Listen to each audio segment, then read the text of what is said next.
I think I'm live. Good evening. My name's Tom Stoukas, coming to you from Sarnia, Ontario, right on the border with Michigan, USA, Port Huron to be exact. Kind of losing my voice tonight, so you have to bear with me.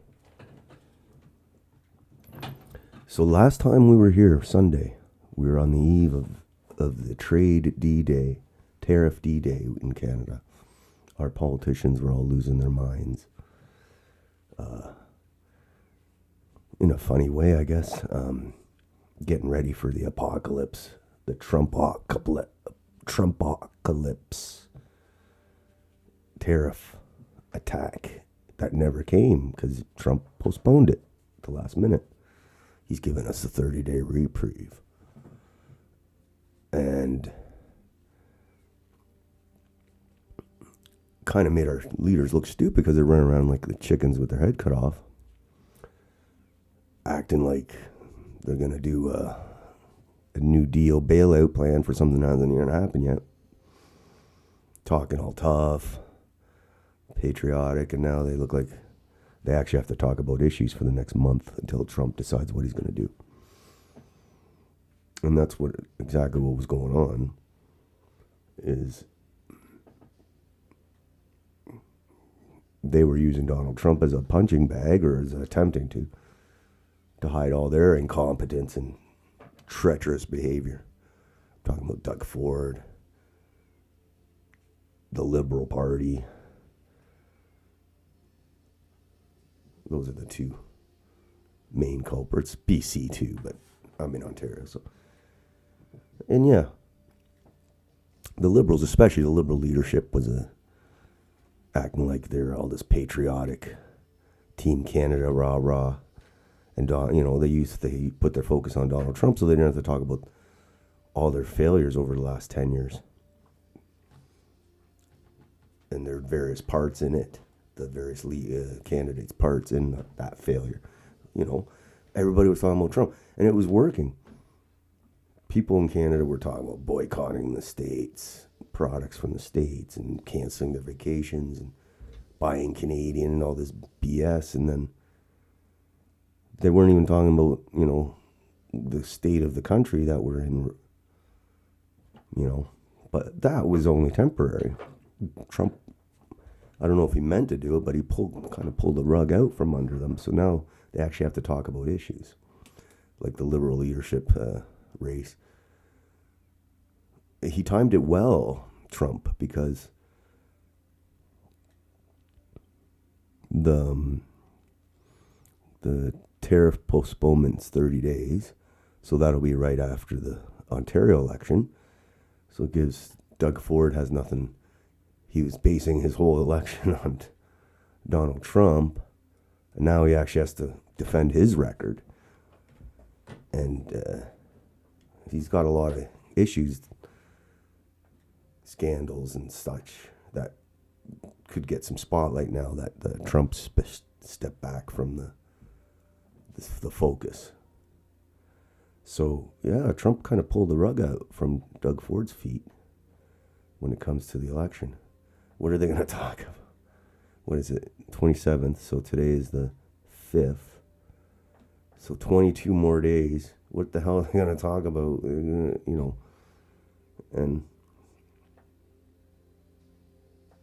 it should be interesting now, because before, all three parties, that's all they were talking about was Donald Trump. And how they're going to protect us from Donald Trump. Now they can actually talk about what they're going to do to make life better in this province. And the problem we have in Ontario is all three of these parties have failed miserably in Ontario. They failed us, but they probably benefited themselves and their friends. So there's not much good choices here in Ontario. That's last election, 58% of eligible voters didn't vote because they know the system here is not really a democratic system, unfortunately. So we got to fix that problem Toronto, Ontario is a weird province. We got a lot of power concentrated in the GTA. We've got Northern Ontario, huge landmass, low population. Then we got Southwestern Ontario, where I am, which is not like Toronto, let's just say that. It's a little bit more conservative. And then you got the capital region, which is a totally different place altogether. So it's a weird province. But we're screwed. Like Doug Ford, I think he's been hand in hand with Trudeau for the years since seeing the destruction. So goes the biggest province, so goes the country. And then the Liberals and the NDP wouldn't be any better, that's true. But something should, I don't know. A lot of people like Doug Ford, I don't know why. I'm perplexed, I'm not going to lie, I'm perplexed. The Conservatives generally do well before. They were in power for like 40 years straight or something for a while. So it's a conservative province, I guess, but I don't know. So that's that. No election, no Trump election issue. Oh, so yeah, he postponed the tariffs for right after the Ontario election. So now the Ontario election's going to actually have to talk about something else. And they started, we'll look at that. But also the Liberals has their leadership campaign March 9th. So about the same time as when the tariff talks will talk of possible tariffs will resume. So they have to actually debate each other on stuff, and they're starting to sharpen it up a little against each other, I guess, if it's even a real leadership race. So yeah, we were expecting to hear about tariffs all month, and I'm glad we don't have to listen about tariffs, because I think people were losing their minds for nothing. So now we actually have to talk about why the country's screwed up and not why Donald Trump wants to take us over. Speaking of Donald Trump, he's making a play for Gaza, or so he says. He could be just blowing smoke out of... he said in a press conference yesterday that the U.S. is going to own Gaza and they're going to develop it and make it into like the Riviera of the Mediterranean. Probably easier said than done. Lots of problems, especially the 2 million people there. Almost 2 million people. That probably a lot of them don't want to leave. So that, I think he was just thinking out loud. But I think for Canada, it's probably a good thing because now he's focused on Gaza. That'll keep his hands full. Trust me. He won't have no time to bug us. Like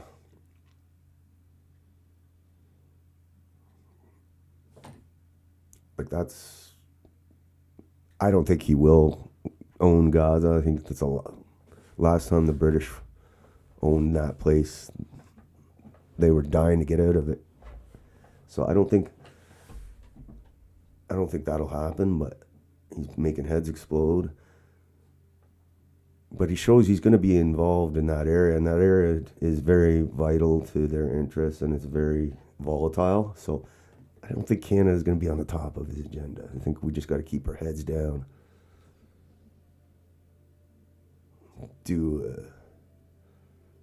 He's pissed that he doesn't like our leadership, I'm pretty sure.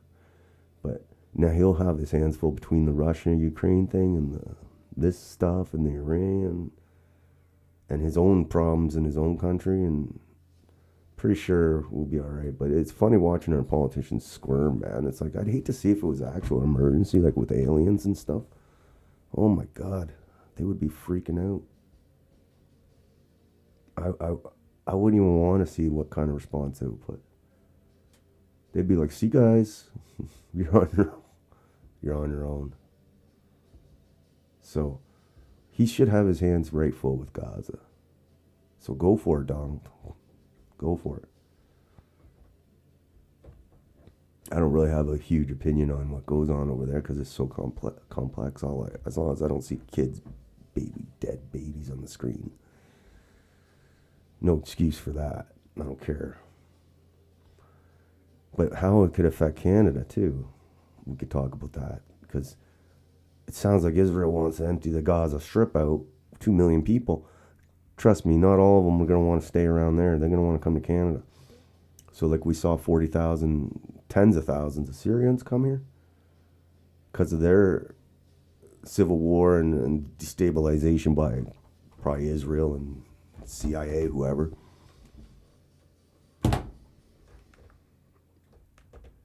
We'll get, who knows how many tens more thousands of them we'll get. And I can assure you they'd rather stay there. They're being, it's not much of a life to get shit bombed out of you every 5 years. So yeah, we're going to get the, courtesy of our great ally Israel, we'll get the tens of thousands of new refugees out of this deal, probably no matter what, whether Trump does his Gaza thing or not, we'll probably end up getting refugees out of it. Like, it's like they want to empty the Middle East and send them all here. So, but, right now it's just all talk. So. But I can see us getting a few tens of thousands of Palestinians. And, like, we can't afford that. Pretty sure we don't have places to put them and stuff. And we can barely do what we have now. And they probably all shell-shocked, too. They're going to need a lot of medical care. Oh, my God. Horrible stuff. Like, ideally, they would stay in their own land and house. But, yeah, I can see us taking in a good amount, a good chunk, because that's what they want. That's the plan of the globalist plan.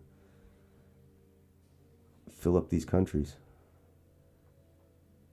It's just more customers for them. That's all they see. It's all numbers in a book for them. Culture doesn't equate for them.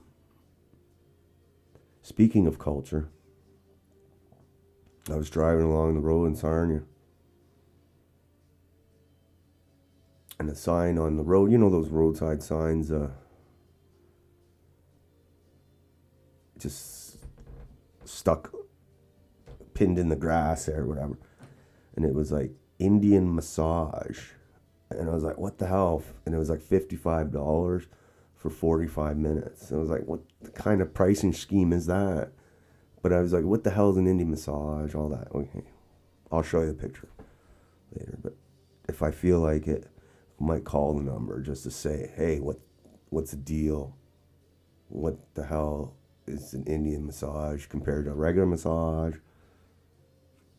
And what's the deal? Are you like, is it entrepreneur?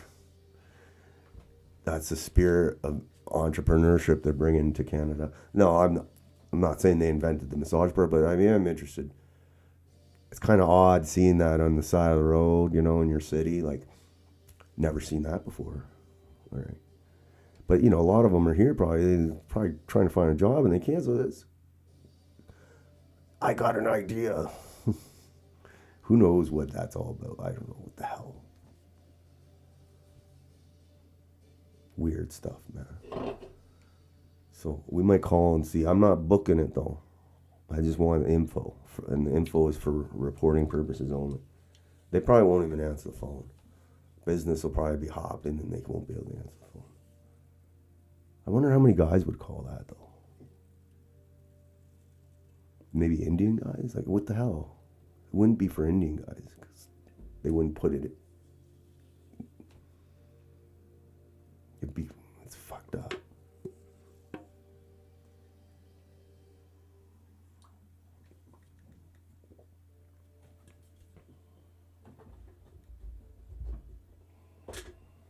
I just thought it was funny, that's all. I snapped a picture of it. So.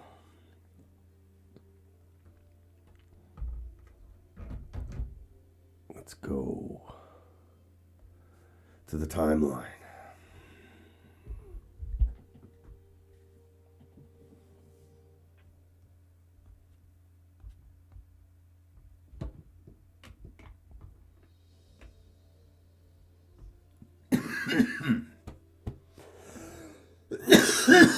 Wow. All right. So this is Benjamin Netanyahu walking Trump as a dog. So the truth explained, I'm on pick. Because Trump took a lot of money from some rich Jewish donors. And the argument is he's totally owned by Israel and he does whatever they want. But then the Trump QAnon side says, oh no, he's just keeping his enemies close. So I'm pretty sure he's the dog, though. I don't know. I don't really have much faith in politicians. He's an evil-looking guy, that Netanyahu. And there's the Indian massage. Glad to see Indian culture flourishing in Sarnia, Ontario. $55, 45 minutes. This is my day on Twitter. On X. Oh, God.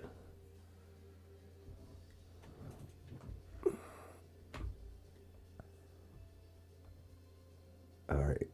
Yeah, this is Trump, I guess. This isn't the actual picture, but it's made to Trump look like a maitre d', but he actually did hold the chair for Netanyahu.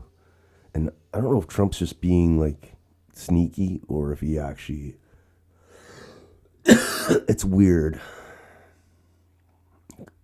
I don't know what to make of it, but it's funny. It's like he's playing games with all of us, this Trump guy.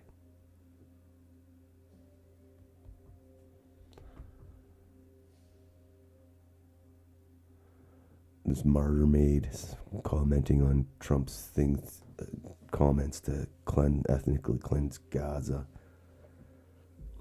So if China was trying to ethnically cleanse Canada, should we help them by bringing all the Canadians to the U.S.? Yeah, because Trump was saying to bring the Palestinians to Egypt and Jordan, so it's like, why were neighboring Muslim countries refusing Palestinian refugees from Gaza? Because they don't want to participate in ethnic cleansing, that's why. Like, it's kind of obvious, but...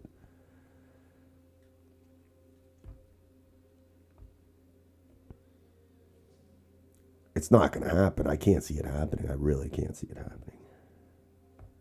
And this is what I was saying. Get ready, Canada. Our Israeli allies will be sending us thousands more refugees from Palestine. What great friends they are. So this is a veteran Israeli journalist. I've been talking to people from Gaza since this morning. Most of them say the same thing. If ships docked at the Gaza coast, they would take them to places where there are Palestinian communities such as Sweden, England, and Canada. Of course they would. So that's what the Israelis journalists are saying. It's like, oh yeah, they don't want to stay here. They want to go to Canada.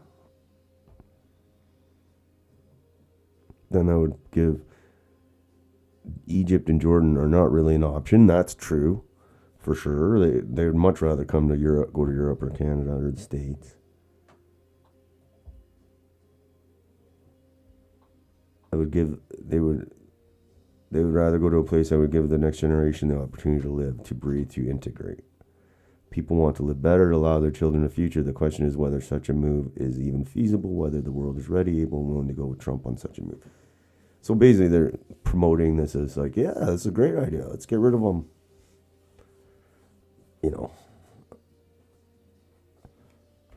The question is, would Trump says... the place is destroyed, we got to get everybody out of there, it's not livable. Okay, well, when you rebuild it, will you bring some of them back? Like, okay, someone may want to say, okay, I'm leaving. Some might want to come back and work in the new Riviera of the Mediterranean. So, I don't know, they didn't sound like they were too anxious to learn back. And Netanyahu was sitting right beside him. Like, devil, we're going to watch some video on that. Israel has entire government agencies devoted to convincing us that Palestinians are demons who all deserve death, but also Western countries should take them all in because they're just good folks who want a better life. So yeah, that's a good point, murder made. It's true. Make it... It's like, oh, they're too evil to live beside us, but they can come over there and live with you guys. Okay, Martyr Maid is on fire today. Our relationship with Israel is all cost, no benefit, and is entirely predicated on the power of the Israeli lobby and the blind devotion of Christian Zionists who think they're fulfilling the prophecy by helping a gang of Eastern Europeans purge the Levant of its native population. Yeah, that's exactly what's going on. It's you thought, I think the last ethnic cleansing in that area was, besides the Palestinians, were like between Greeks and Turks and whatever, but you didn't think you'd see it like this, like openly talking about it. I think it's disgraceful. But it has repercussions for Canada, because guarantee we're going to get a big chunk of people. And then there's other countries that they're destabilizing. Syria, that could still blow up. And if they want to bomb Iran, guarantee there's going to be a lot more refugees coming to Canada. And we're going to have to pay for it all. It's not sustainable. So yeah. Thanks, Israel. Thank you. Or Netanyahu.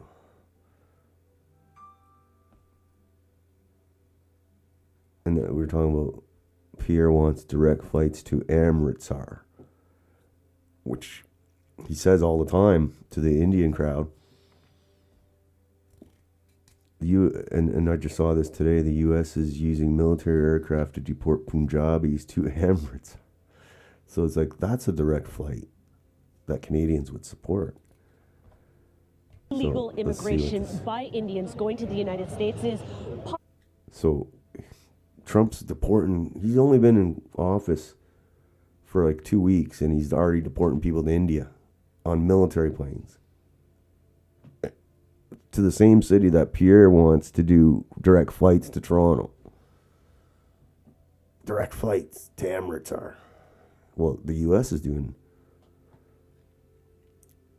direct flights to Amritsar, but it's a one-way flight. A U.S. military plane carrying at least 100 Indian nationals has landed here in Amritsar in the state of Punjab. And if you look just over this way, you can see a gaggle of media. And behind the barricades is actually where these people are going to be processed. Now, this is significant for two reasons. One, this is the first plane load of deportees that has come to India from the United States under this new Trump administration. And second, this is the first time that we know of that really a military plane has been used to bring back people from the United States. That's a departure from previous administrations that used commercial flights. The issue of illegal immigration by Indians going to the United States is possibly a thorny issue that could come up between President Trump and Prime Minister Narendra Modi. This is something that the Trump administration has said it's going to tackle, and it is going to try and get promises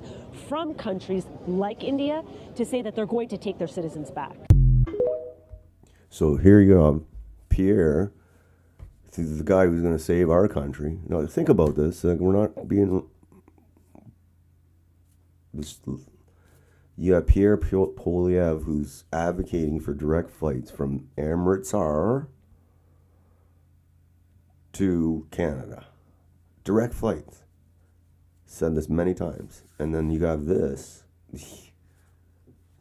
The U.S. making direct flights on military planes, getting them back to Amritsar.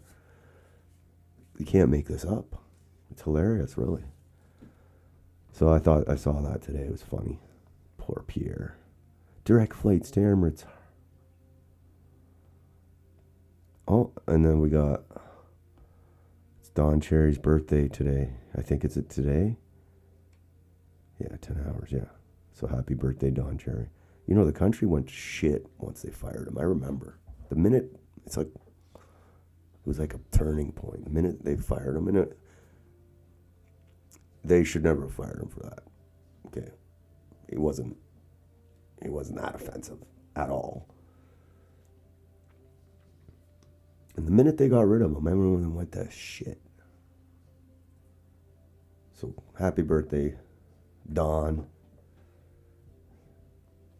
He must be he must be up there. He's got to be up in his 90s.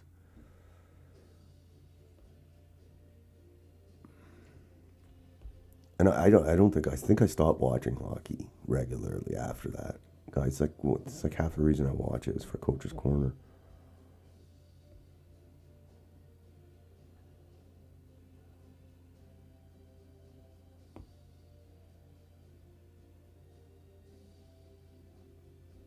And then another big story today is this U.S. aid. Whether, I don't know, some of it's true or not. They were paying media outlets to run positive stories, celebrities, all this stuff. Like, it's millions of dollars of stuff. I didn't get no money.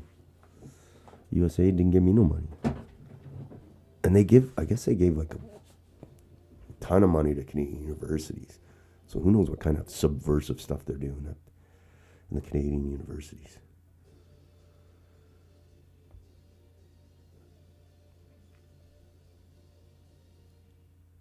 Okay. In the provincial election, Bonnie Crombie's in trouble because she don't want to go to Brampton. Sorry. In her defense, it is Brampton. Sorry. Let's see what she said. I don't go. No, Will.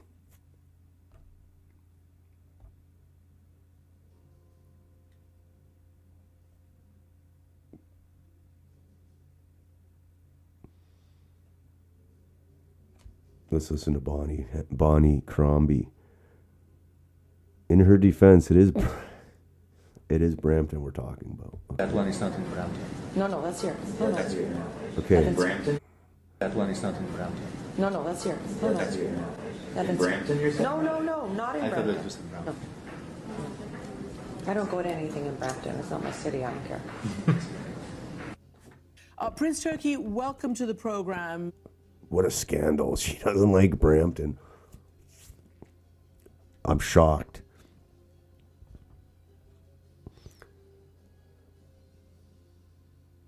All right. And this is my reaction. I said what Donald Trump was saying about Gaza is like, it'd be nice. Turn it into like a Monaco or Singapore type city-state. But it'll probably just end up being taxpayer-funded subdivisions for Jews from New York and New Jersey. Oh, they'll fill that right up. Summer home. And this is, hey, Pierre Poilievre. This is the direct flights to Amritsar Canadians want. It's just in plane carrying criminal illegal aliens from the U.S. lands in Amritsar Airport, India. So literally, Pierre wants direct flights from, and they're doing direct flights the other way. Maybe Trump's onto something there.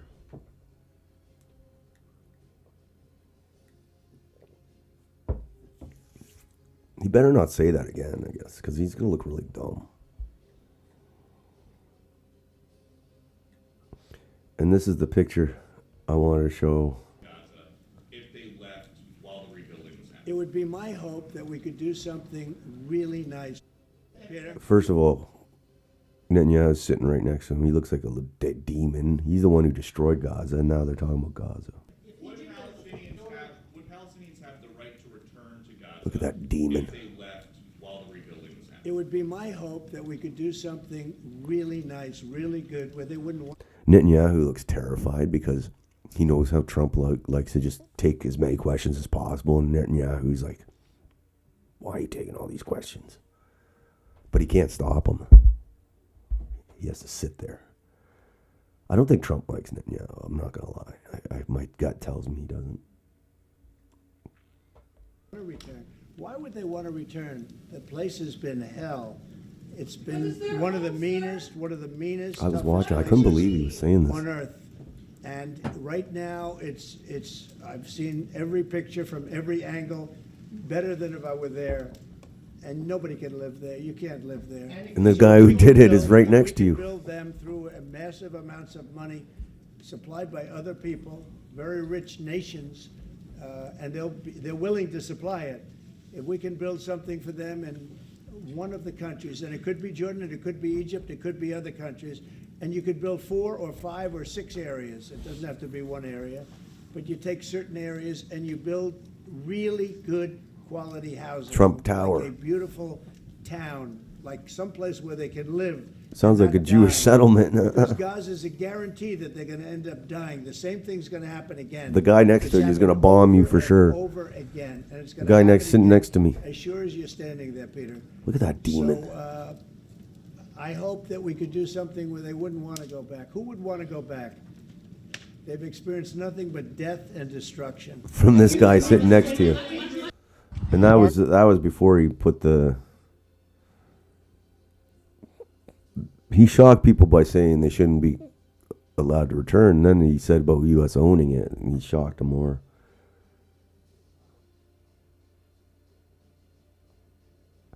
There's Carney's, you know he's in campaign mode because he's dressing up a lot lately.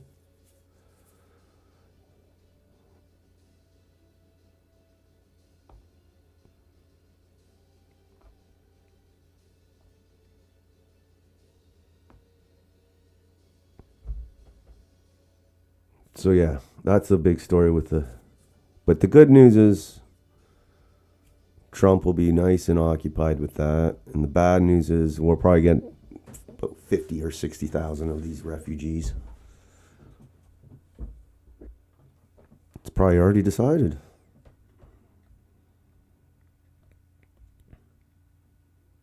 Okay. Let's go to bookmarks. Yeah, so let's see what Mark Carney has to say. Now that he's still talking about Trump, but it is not, I guess, that sense of urgency. But he's talking about his vision for the economy. It's WEF, World Economic Forum vision. But well, let's see what he says here. Best for Canada. We can and must change our major trading partners. Canada and the United States have the most important commercial relationship in the world, and long may it remain so. But now that U.S. priorities are shifting, we need to change our priorities in ways that work best for Canada. We know we shouldn't put all our eggs in one basket. And so... You notice how he's talking like, look, he's like the prime minister, right? Like, he's acting like he's the prime minister already. And you know, Trudeau's been laying low. You know, he chairs this meeting and this meeting with the premiers, but this guy's the one acting like the prime minister, and we have this fake leadership race. It's all set up, man. Listen to this. Well, we should remain closely integrated with the United States in the auto sector, in energy and security, in the new areas that will drive jobs and competitiveness in this century. We must diversify our trading relationships. We should become the essential trading partners of countries that share our values, including the UK, the EU, and leaders in Asia. And we can do so through our leadership China, in maybe? clean energy, in critical minerals, and in the intelligence infrastructure of the AI revolution. We must leverage these strengths for the benefit of Canada and all Canadians. To do so, we have to create supply chain certainty by protecting economically critical infrastructure. And that starts with building and expanding our transportation corridors that connect Canada to global markets. I don't know what he's talking from coast to coast to coast. That includes our railways, ports, roads, and bridges, trucking routes, and energy corridors. It will require collaboration and partners with our workers and builders. We want employers to engage early, address issues openly and transparently, and negotiate agreements quickly, ensuring workers and their families are spared unnecessary economic upheaval. But we have to stop holding back our own progress. Yeah, I don't know. He's boring. I'll tell you that. I mean, he's a bore you to death.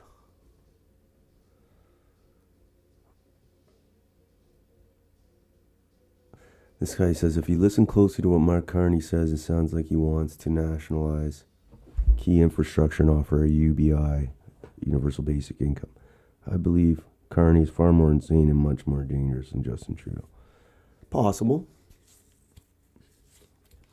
I'm a little suspicious of this guy, because why would he come in to be prime minister for 3 months, 4 months, March, well, maybe 8 months.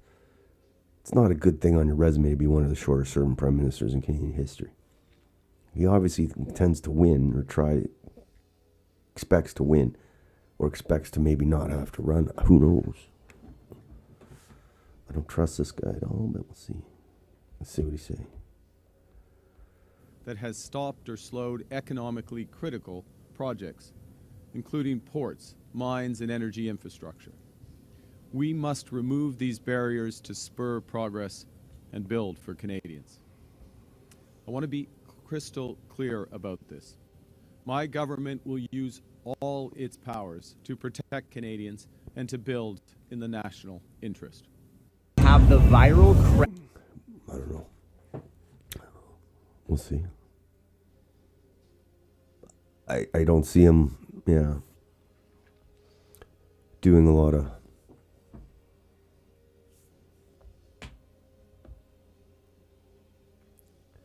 this is what we're saying. This guy is already acting like he's the prime minister. We see more of him than our actual one. Where the hell is Trudeau? And why do we have an unelected civilian doing press conferences, being asked questions like this? This is not normal. Yeah, it is. I was saying this just now. It's like they're setting it up. They keep me informed. Kindly, I provide some. And you say you've been speaking with the ministers about tariffs. What advice are you giving them? Are you giving briefings? What exactly are those conversations like? Well, I'm, just to be clear, fully support the exceptional work of our Foreign Minister, Mélanie Joly, our Finance Minister, Dominique Leblanc, Public Safety Minister, David McGuinty, Industry Minister, François-Philippe Champagne, and all the ministers. There's a huge Team Canada effort going on. They keep me informed. Kindly, I provide some perspective on that, and particularly with respect to where we go from here, the next phase of potential discussions that are likely to extend beyond the month of February and well into the spring. Thank you. There's the man in charge. He's running the whole show. All right. Let's see. Mark Carney says I don't know where he was today. Lots of nice clips here. Mark Carney says, it's totally picked. He's totally picked. The only reason they didn't put him in is because they don't want the coronation. They need it to look legit. He's a fighter. Look, the world is being fundamentally transformed. Let's see what he says. The world has changed, and we too must change to realize the full promise of our great country. Canadians want change with a new, positive leadership that ends division and builds together. This is a pivotal time for our economy, a time to build a clean energy superpower that will power, literally, our prosperity.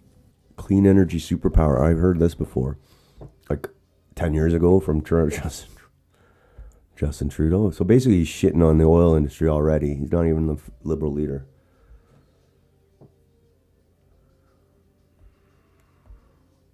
Clean energy superpower. So basically all that oil and natural gas we have. Look, the world is being fundamentally transformed. The old rules-based order is finished, but a new one, a new system has not yet emerged. We can and must change how we build. There's a fever gripping America. And while it rages, Canadians will remain resolute. What the fuck fever is he talking about? Well, America. Did he say a fever is gripping America? I don't know what the hell is he talking about. Is Donald Trump the fever? Canadians will remain resolute and true to our values. While America engages in a war on woke, Canadians will continue to value inclusiveness. Oh, this is the line he was saying, the war on woke. We're all woke still up here. Oh my God. This guy hasn't learned. They don't learn, these guys. I got it.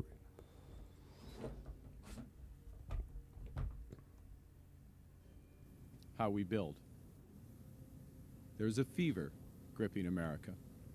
And what So there's a fever gripping America. He's talking about anti-woke, the Trump anti-woke movement.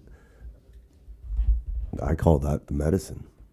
while it rages, Canadians will remain resolute, We'll stay woke true here. to our values.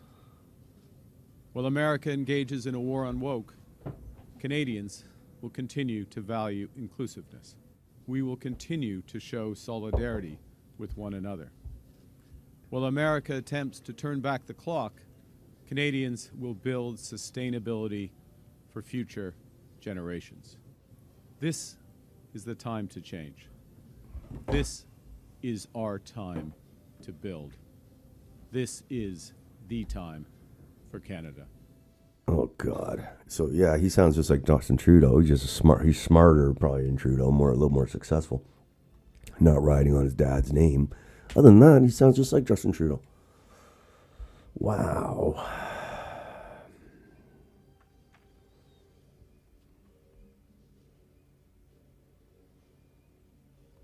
Let's see if there's any more clips. Of cooperation. In recent weeks, the U.S. has called into question our decades-long relationship of cooperation.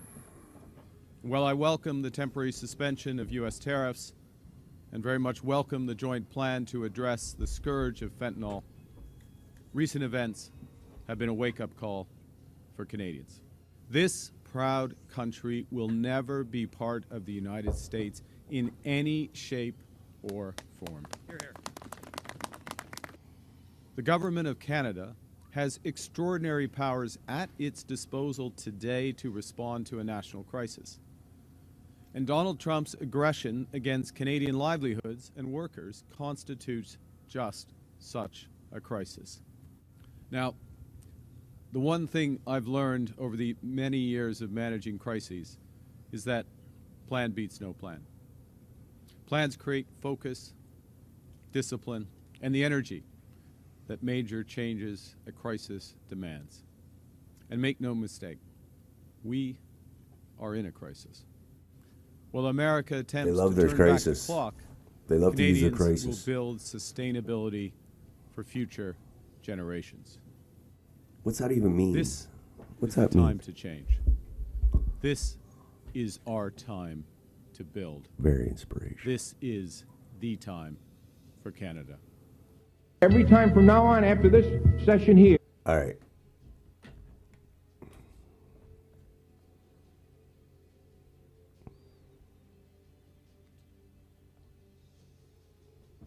Before you have to, Let's see what he says about progress is being made. Would you recall Parliament if you win in order to handle this? Well, look, don't make a decision before you have to, and progress is being made. You will have, of course, and I will watch on CTV to get the outcome of the Prime Minister's call with the President, and we'll see what progress is made both in that and then in subsequent, and then decision will be made. Every time from now on after this So, session here. Yeah. Oh, who needs that pesky Parliament? We don't need it. No, it's ridiculous that the Parliament's sitting empty, but when does it come back? I'm going to find out when it comes back now.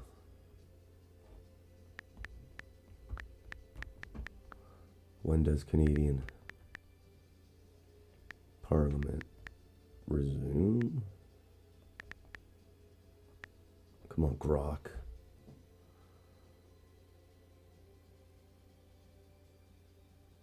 March 24th. All right, so March 24th. Holy shit. And today's February 5th. So that's almost a month, almost 7 weeks away. That's crazy. Who needs Parliament? It's pesky.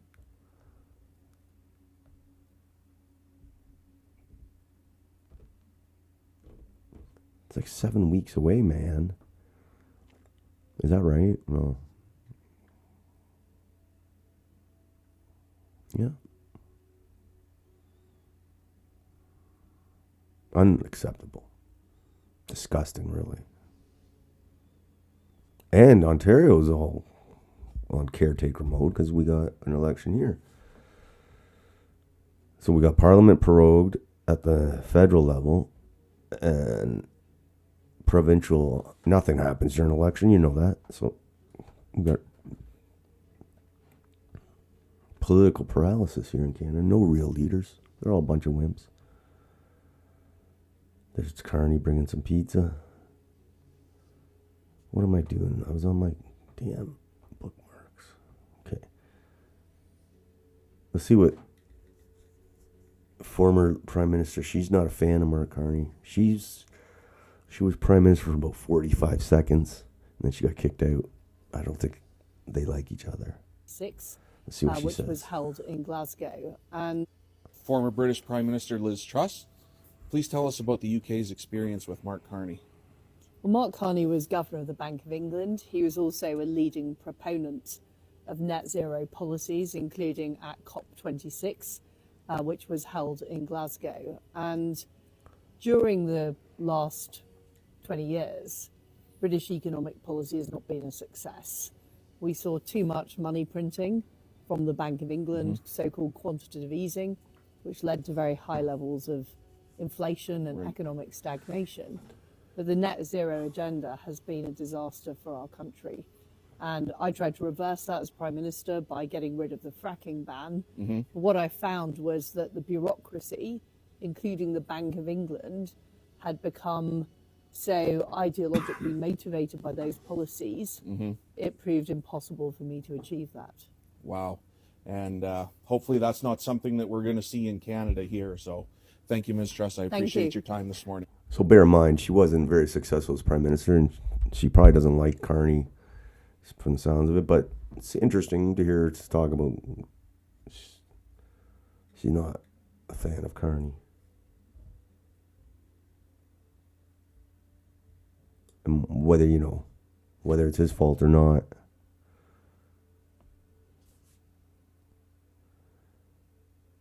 the UK is a basket case, so I don't know if that's entirely his fault, since from his days as governor. So here we're talking about Doug Ford on the campaign trail. Has the rug pulled out from under him? Now he doesn't have anything to blame Trump on now, or not yet. So let's see what he says. He wants to take Ontario's auto jobs. He's really pushing the buttons here, pushing the fire, playing with fire of Trump. Because I said this before, he could literally shut down our auto industry overnight. So I don't really trust Rob Ford, or did I say Rob Ford? Doug Ford to save Ontario. Your mandate that outlives and outlasts the Trump administration. We will navigate this period of economic uncertainty. We will stare down the threat of Trump's tariffs and do whatever it takes, whatever is necessary to protect Ontario, our workers, businesses, and communities. Because make no mistake, the threat of tariffs is still very real. Mark my words, President Trump is on a mission. Mark my words. He wants to take Ontario's auto jobs and send them to Michigan and North Carolina. Those are his words. Yeah. And many other jobs. He says America doesn't need anything Canada has. Those are his words. He wants to use economic force to get his way. Again, those are his words. For now, President Trump's tariffs are on hold for 30 days. He's going to use that time to renegotiate our entire trade agreement. Given the chance, he's going to use every day he's in office to undermine our economy, to benefit his own. Ontario and Canada are in a battle for the next 4 years. A trade battle, a diplomatic battle, an economic battle. We have to work every angle, use every relationship we've got, governors, senators, congressmen, and women, to make sure President Trump understands this simple fact. God. We are so much stronger together. With your support, I will take these battles on. I will take our message stateside. I will work with whoever, wherever, whenever to win. I will protect Ontario. God.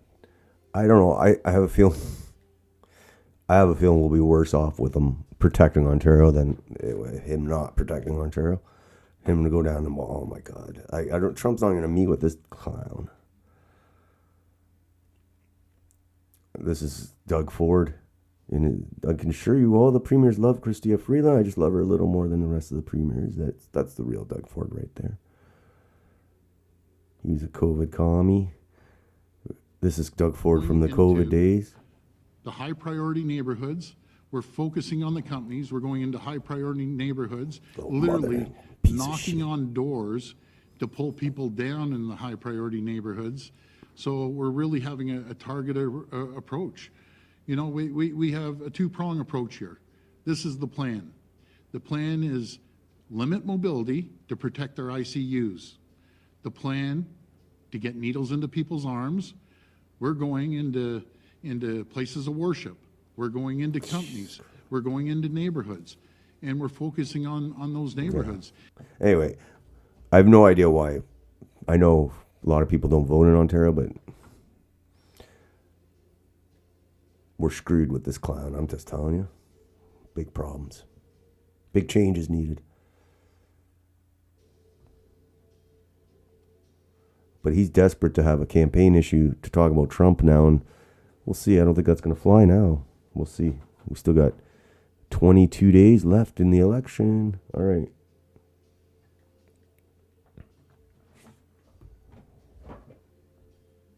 And that's it.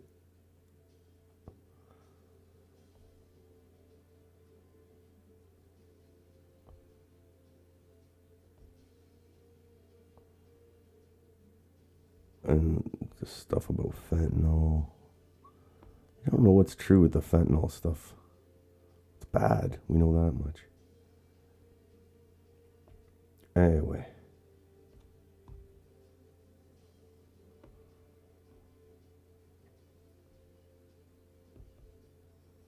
So yeah, this will be our final thing, I guess.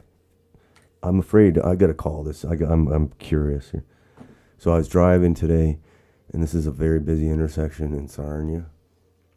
And I was like, what the hell is this Indian massage? Now, you know, we talk about the influx of Indians into Canada. Sarnia's a college town, so we've got a lot of international students here. A lot of unemployed international students. They're always looking for jobs and doing this. So is this like a new venture for them? I don't understand. What the hell is an Indian massage? $55 for 45 minutes. Weird, kind of weird. So I don't, you know, I'm not trying to make fun of this, like light of it, because if it involves anything, trafficking of women or children or anything like that, it's despicable.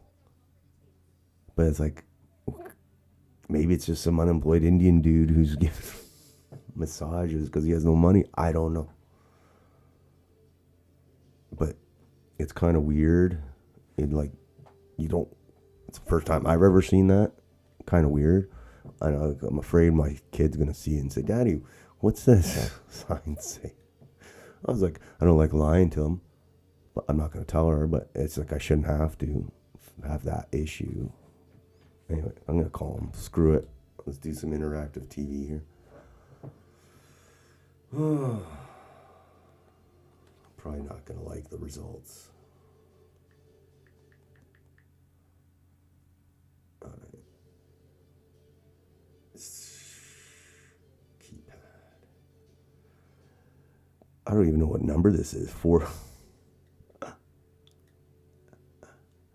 All right, let's go back here. This could be just a joke. I'm very interested though. 437. And such a professional. Sorry, I'm trying not to. Professional business. They wrote the number in there. What was it with the burner phone? All right, 437 448 5376. Okay, here goes.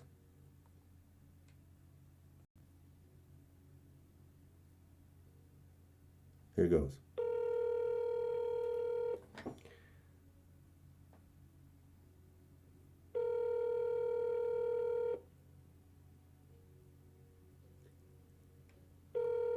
It must be busy tonight. Your call has been forwarded to an automatic voice message system. 43744853776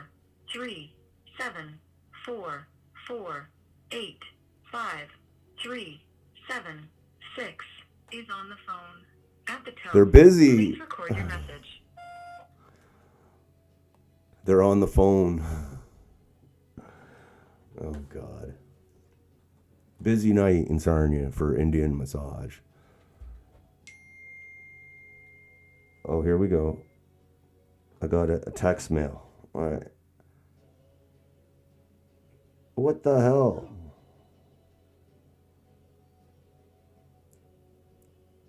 What the hell is this?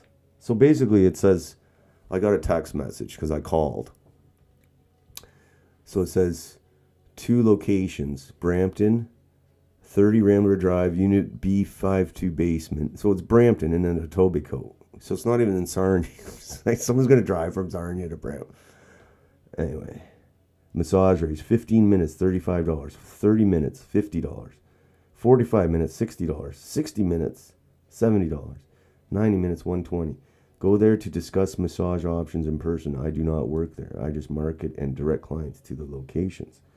There's no one you can speak to directly. Ritu, Nishu, and Ruby in Brampton. Etobicoke closed at 8 p.m. Go there to discuss massage options in person, not with me. So it's a underground massage parlor, but it's not in Sarnia. It's in Brampton and Etobicoke. I was like, I'm going to get in the car and go to Brampton for a massage. What is an Indian massage?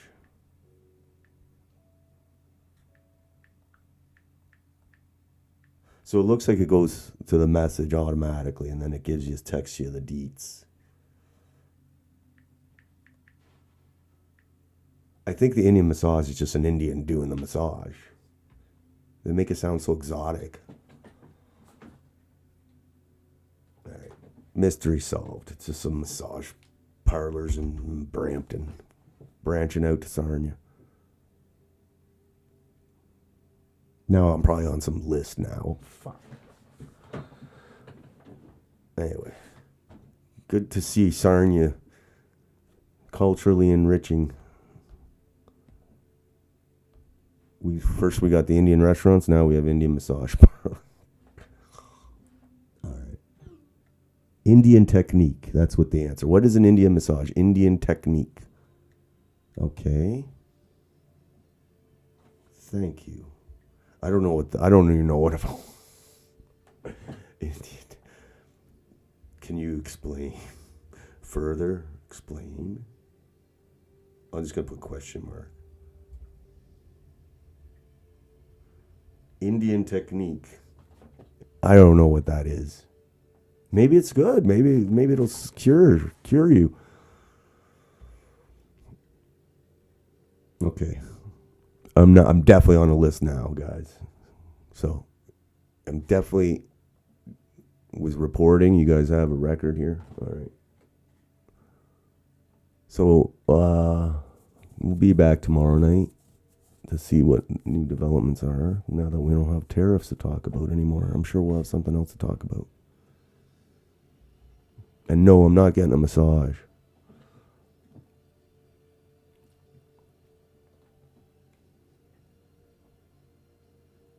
No massage.